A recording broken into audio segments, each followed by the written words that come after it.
Mark Music Ministries.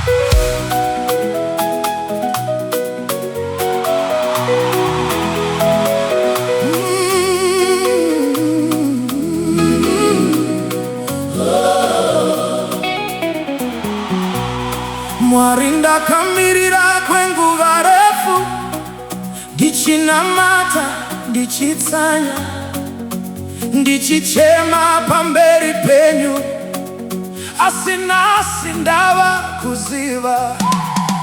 Viziye gore rino igore rangu, Mwari vapindura munamato wangu. Ndakanamata ndakatsanya, zvinonyasvadza dona pamusoro pangu. Viziye gore rino igore rangu, makomborero avakuya, misodzi yangu yashanduka mufaro. Mwari vapindura munamato wangu. Ndakafamba mumiedzo yakawanda, vanhu vachindiseka vachiti hapana, asi ndakaramba ndichinamata, ndichiti Mwari ndipindirai.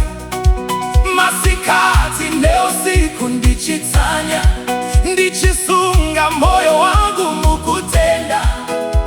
Kunyange zvakaoma sei, ndakaziva Mwari havarase vana vavo.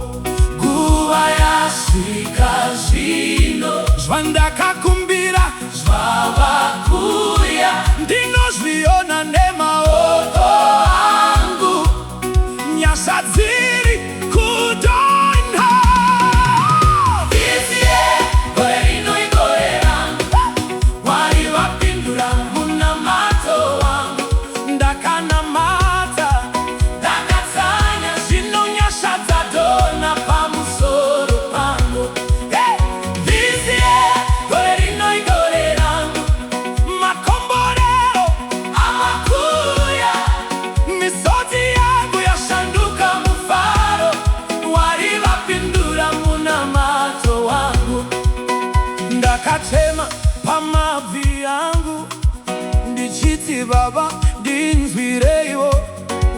Pane nyaya dzandaisakwanisa kudza kunyange hama dzangu, asi Mwari makanzwa kuchema kwangu, makanzwa kunamata kwangu.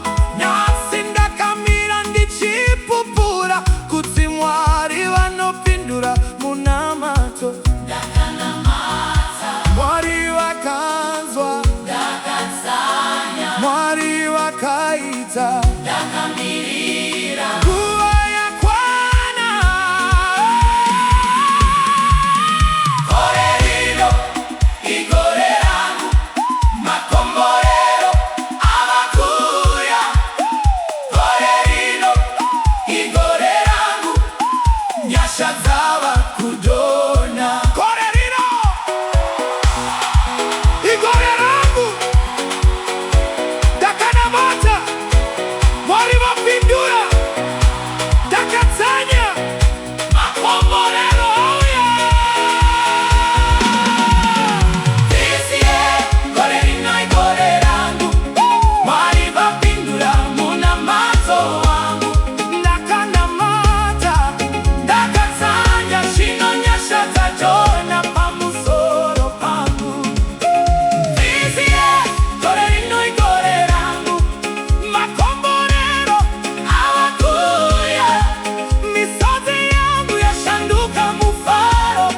Mwari vapindura munamato wangu. Gore rino igore rangu, nekuti Mwari vapindura munamato wangu.